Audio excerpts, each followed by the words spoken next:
Di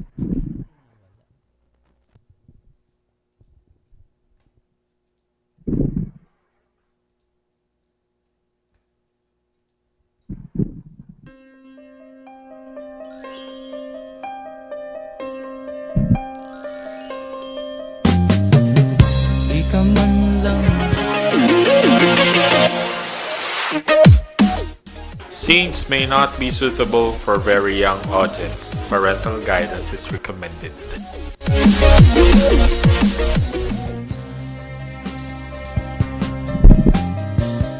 Di naman sila nagkulang, ibinigay ang iyong kailangan. Bakit bumagsak ka sa kalokohan? Nagpabaya ka. Sir Ed, okay na po. Okay. Okay, balik po muli tayo sa ating programang Wow Action Balita sa Radyo at Diaryo, no? At yan, malinaw na ba? Okay na? Okay na po.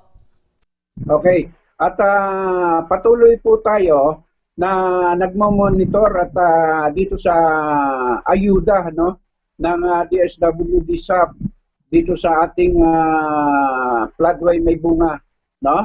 Sapagkat yung mga kumukuha po ng SAP galing po sa Kaintayan papunta rito sa hangganan po ng Pasig may bunga, no, sa may floodway, at kumukuha sila ng kanilang ayuda dito sa may Cebuana.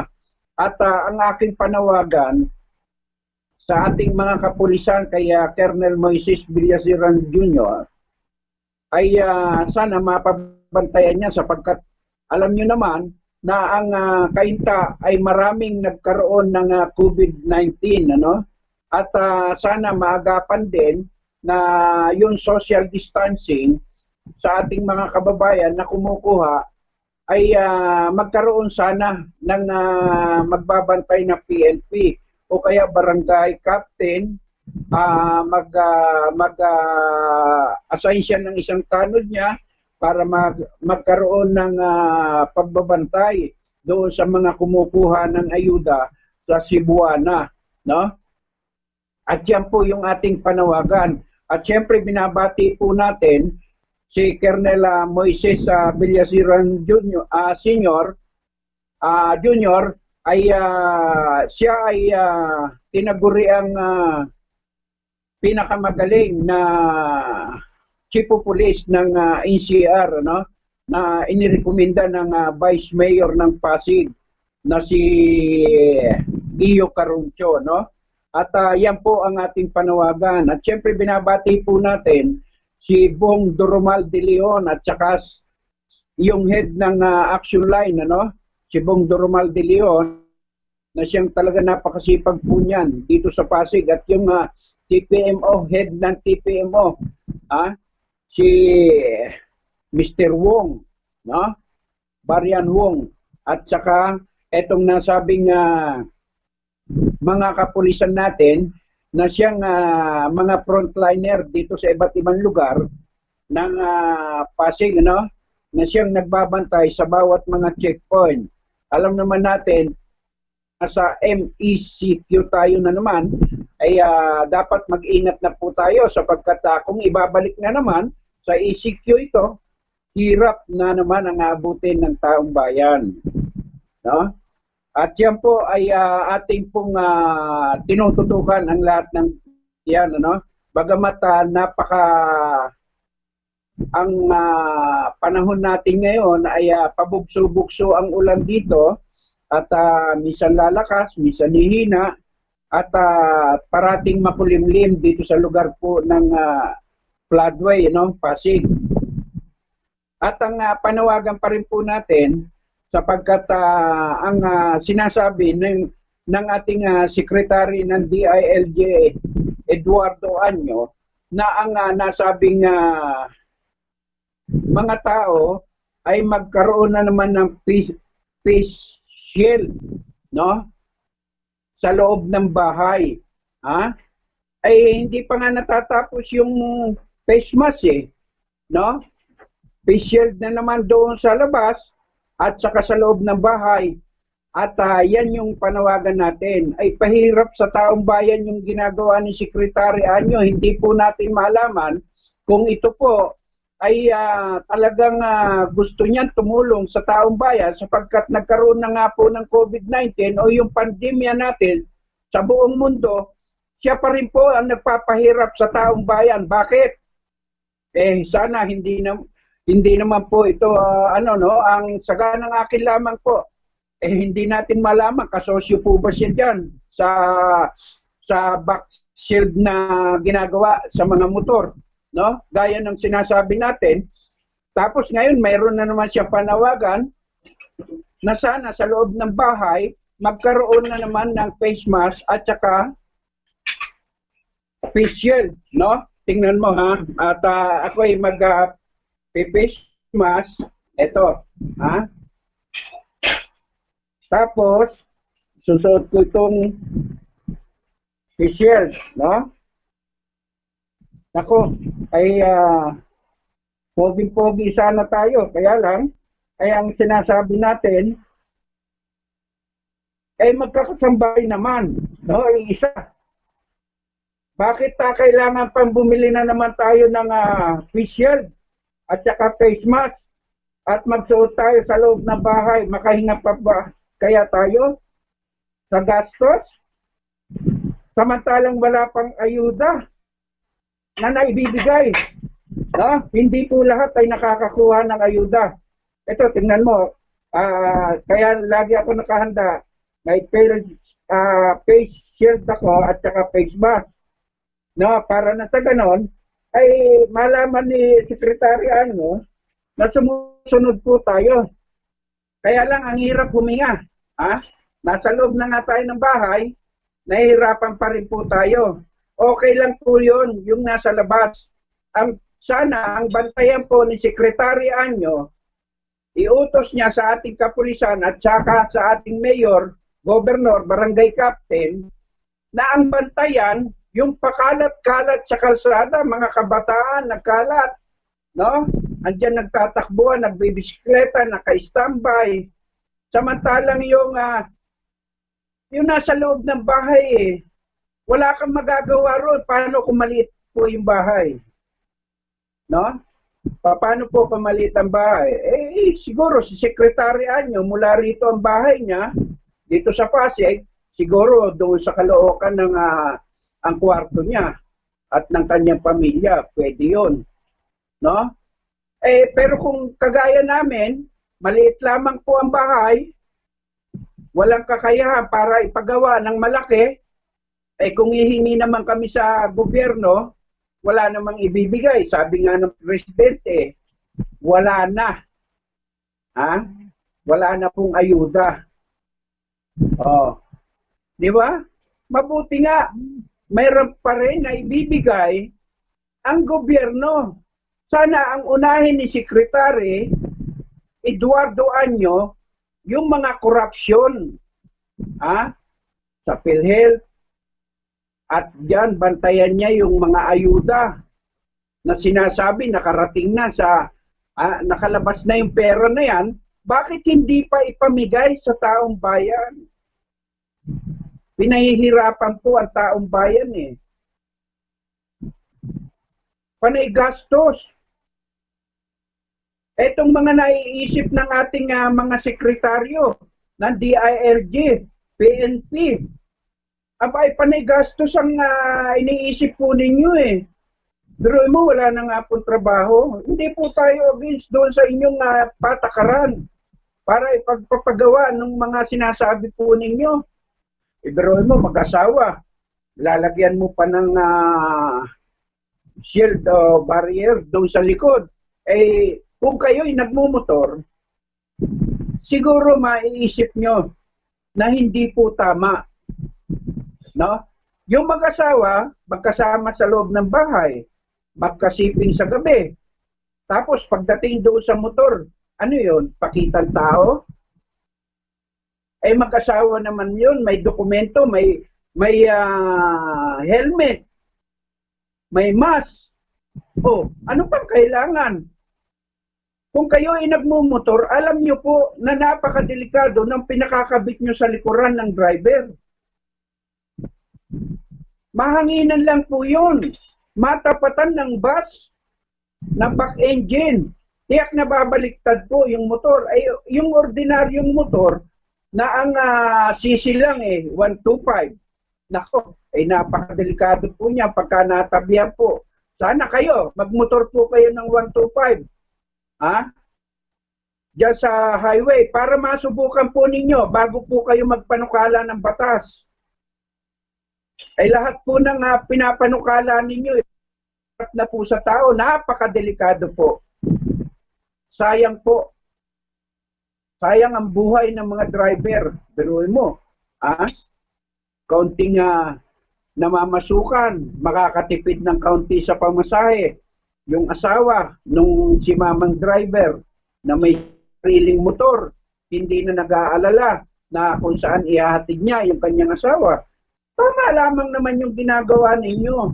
Kaya lang, pagka mag-asawa, pabayaan nyo na, live-in partner, okay lang yun. Pero yung iba, hanapan nyo ng dokumento. At yan yung inyong dapat na gawin. At yan po yung dapat gawin natin. Ang pinaka maganda po roon, sekretarian, dapat pag-aralan po natin mabuti yung mga nagmumotor, no? Yung mga nagmumotor, napakadelikado yung shield doon, yung barrier doon sa likod ng driver, no? At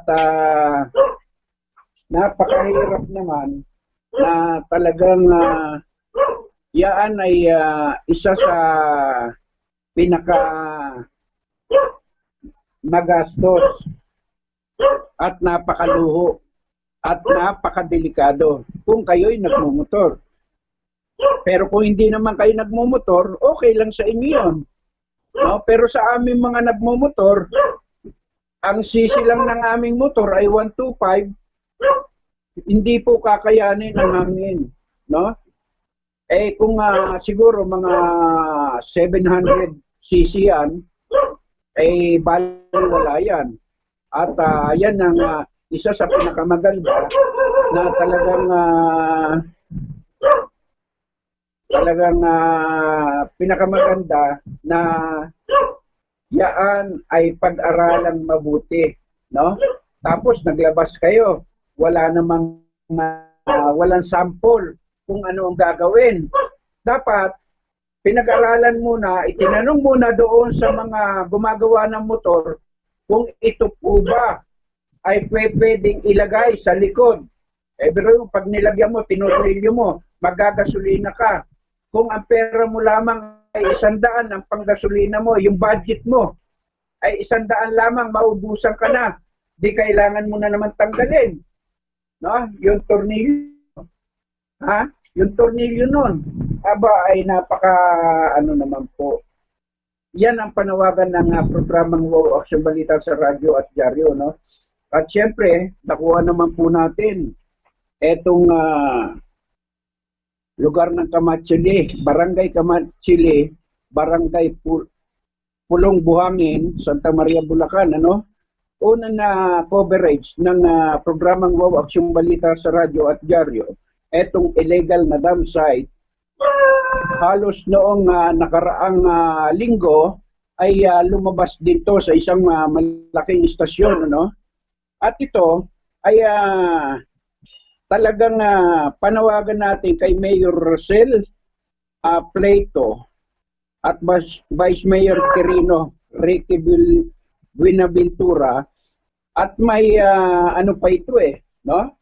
At kay Yusika DILG Martindino at DILG Malaya, no? At saka kay Yusika DNRB ni Antiporda. Sir, pakibusisi naman po yung illegal dam site dito sa may Kamatsili, Barangay Pulong Buhangin, Santa Maria, Bulacan. Napakatagal na po yan. At sinasabi nga po na may mga kasamang face mask, no? Di ba, napaka-delikado po yun doon sa mga tao. Kaya siguro, ay naulit-uli yung complaints nung ako'y nag-coverage dyan sa Barangay Kamatsile, Pulong Buhangin, Santa Maria, Bulacan, ay wala pang COVID-19. No, ay ngayon, kaya na-alarma yung mga tao dyan sapagkat mayroon ng kasamang mga face mask. No? Ay, Musika Benny Antiporda, ay pakiimbestigahan. At nang sa ganon, ay yung taong bayan ay hindi po matakot dyan sa sinasabing pandemya po natin ngayong 2020. No? At yan yung ating mga panawagan sa kanila. Bagamat sinasabi nga po natin na kailangan po natin yung ating panawagan sana makarating po. Makarating po. Huwag po nating hayaan na maduktungan pa yung mga sakit ng COVID-19 sa iba't ibang lugar ng ating bansa. No? Sapagkat pinipilit ng ating presidente na matugunan ang lahat ng pangangailangan ng taong bayan, mahirap man o mayaman, ay pinabibigyan niya ng ayuda. No? Okay yun. No? Believe po tayo doon sa ginagawa ng ating presidente. Sana yung pera na inilagay na sa DSWD, abay pakawalan niyo po. Pakawalan niyo po at para sa taong bayan yan. Doon sa tulong na ayuda para sa taong bayan, dapat maibigay po yan sa kanila. Kasi tumatagal ng tumatagal, lalong naghihirap ang taong bayan. Lalong naghihirap ang taong bayan. Bakit? Siyempre lalabas yan. Maghahanap ng ikabubuhay nila, ng pamilya nila. Samantalang kung yung pangbigay na ayuda at tulong para doon sa pamilya ay naibibigay agad ng DSWD, kasi bakit tinahati-hati pa eh? Qualified na sila nung una. Bakit hindi pa ninyo ibinigay? Bakit kailangan putol-putulin nyo pa? May second trust pa kayo, may first pa kayo. Samantalang yung ngayon na makakakuha, nakukuha nila agad. O, di ba? Sino ang mali? Sasabihin nyo, inaano pa ninyo yung binabalidate pa ninyo. Kailan pa matatapos yung validation ninyo sa tao? May mga address dyan, may mga pangalan dyan, nabigyan nyo na nung una, bakit hindi nyo ibinigay lahat? O, kung ibinigay nyo lahat, di tapos na. Yun po yung ating panawagan. Dapat natatapos na po yun. Para ngayon, yung second na hindi pa nakatanggap, o hindi, wala na kayong masyadong problema. Kaya bilib tayo sa mga mayor na kagaya sa Parañaque, binibigay na yung lahat ng ayuda. Sa Pasig din, binibigay na. No? Nagbigay si Mayor Vico para doon sa hindi kwalipikado, nangungupahan at hindi nangungupahan. Basta ikaw ay residente ng Pasig, tatanggap ka ng ayuda. Yan yung pinakamaganda na nangyari dito sa Pasig. No? At kaya humahanga tayo, sumasaludo tayo doon sa mga ginagawa ni Mayor Vico. Hindi po siya yung porque may camera, lagi na lang nasa lansangan. O, tingnan nyo, kakaiba ang mayor namin dito sa Pasig. Hindi mahilig sa camera. Pagka nagbalita, talagang balita. Hindi na kailangan lalakad-lakad pa siya sa kalsada o ano. Basta yon ibinibigay niya sa tao, no? Yung para sa taong bayan. Sana ngayon yung yung sa SAP, yung second tranche ng SAP ay maibigay na sana dito rin sa may bunga, no? Kasi sa ibang lugar ay nakuha na, nakakakuha na po. Kailan kaya? O baka i-delay nyo naman. Sasabihin nyo na naman, hindi nyo pa nababalidate kung qualified sila o hindi. Yung una binigay nyo na dapat ibinigay nyo na lahat. Ibig sabihin, qualified po sila na tumanggap ng SAP. Ba't iniipit? Para saan yun? O hindi ko sinasabi ninanakaw nyo yan, ha? Hindi ko sinasabing binubulsa nyo yan. Basta ang akin, bakit nga hindi nyo pa ibinigay noon? Samantalang sila ay qualified na bigyan ng ayuda ng ating gobyerno. Sana walang palakasan, no? Wala pong palakasan. Sa programa ni Presidente Duterte, wala pong palakasan. Mahirap, mayaman, may pera, wala. Binibigyan. No? Pagdating sa DSWD, nagtataka lang po tayo. Ang dami nakakakuha dyan. Ewan ko sa inyo, hindi ko na po sasabihin ng pangalan, pero may mga nakakakuha naman talaga na hindi po dapat sila nabibigyan. Di ba? Kaya po yan ang sinasabi natin. Ang kailangan po natin yung katapatan ninyo sa DSWD. Okay, sana matugunan niyo po yung ayuda na pangalawa sa taong bayan. Maibigay na po sa taong bayan. At panawagan ko kay Secretary ng DILG, pagtuunan niyo po ng pansin itong Kamatsili, Barangay Kamatsili, Barangay Pulong Buhangin, Santa Maria, Bulacan. No? Matagal na po yan. May kasama raw face mask. Di umano. Pagtuunan niyo po ng pansin. At sana, yung face mask at saka face shield sa loob ng bahay, hindi na po kailangan yun. No? Okay lang po sa may maraming pera, malawak ang bahay, paano kung kakaunti lang ang espasyo sa loob ng bahay? Di baliwala rin po. No? Yun po yung sinasabi natin. Kailangan po natin pangunawa din. Kailangan isipin din po natin na yung mga tao naghihirap na hindi nakakapagtrabaho, walang kita, no? Naka-standby, paano kung ordinaryong tao, driver, driver lamang, janitor, kung ano pa, mekaniko, karpentero, kantero, at saka mason. Hindi makapagtrabaho, wala na nagbubukas na mga pagawaan di ba? Kaya yun po yung ating panawagan. Wag sana po natin baliwalain yung panawagan ng programang ito. No? At tuloy-tuloy po tayo, no? At may nakarating po sa atin na doon na naman po sa Caloocan ay may mga tanim na naman, nagtatanim na naman sa bawat mga pinagsosospetsahan nila na nagbebenta. Ang nakarating po sa atin, no?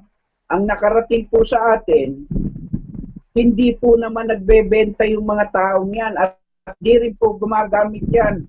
Nagtratrabaho po yan. No? Bakit hindi? Ang panawagan natin kay Chief PNP Archie Gamboa, Sir, sana po, nung panahon po ni General Eliazar nang siya ay CRPO, sinibak niya lahat ng mga pulis dyan sa Caloocan. Bakit hindi mo rin gawin ngayon? Sibakin mo na naman ulit, palitan mo na naman ng mga matitinong tao na talagang ang pinag-aralan ay ang talagang pagsiservisyo publiko. Ay hindi. Yung mga pumapasok ngayon sa kapulisan natin karamihan ano ang motto nila? Pag ako nakapasok sa pulis, nako, siyempre, unahin ko muna bulsa ko. Oh, hindi naman niya pumasok sa pulis para maging tapat. Oh, hindi po lahat ng pulis ay hindi tapat sa kanilang mga tungkulin. Meron po akong mga kakilala at talaga naman pong tapat sa kanilang sinumpaang serbisyo. Oh, siyempre binabati ko nga pala si Major Julie Soriano, ang PCP2 commander ng Parañaque. At itong si Police Captain Reposon, PCP5 commander ng Pasig. At saka si Major Midrano, no, ng Pasig Police. At sana lahat po dyan sa ating headquarters, binabati ko po, magagaling po ang Police Pasig, karamihan, no? At Police ng Parañaque, no? Ay sa Maynila ngayon, hindi na ako masyadong bumibilib Dati ang naglalaban po ang Maynila at saka ang Parañaque. Pagalingan po yan, pagalingan. Pero ngayon, ang lumalabas, no? Ang lumalabas ngayon, doon sa Parañaque, marami pong nahuhuli. Oh. Sa Parañaque po, marami nahuhuli mga pugo. Oh, yan po yung sinasabi ko. Sa ibang lugar, dito sa may Pasig, marami rin. No?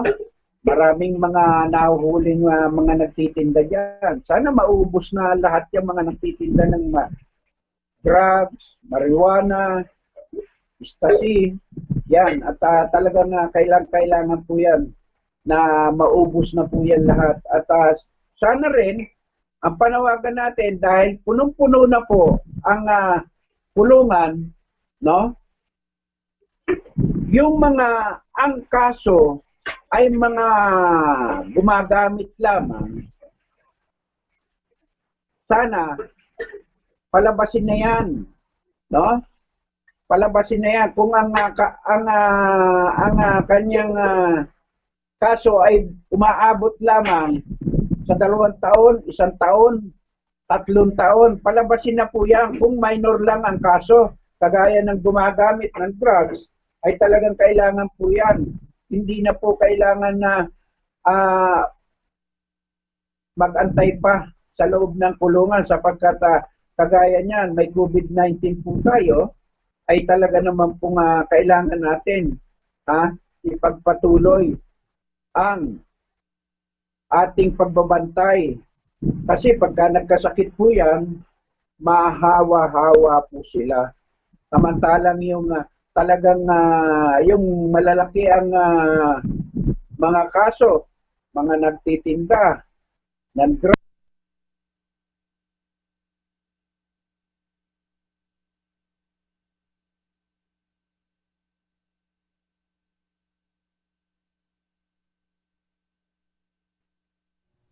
Hello sir, nawala ulit yung sounds nyo sir. Hello sir, Sir Ed.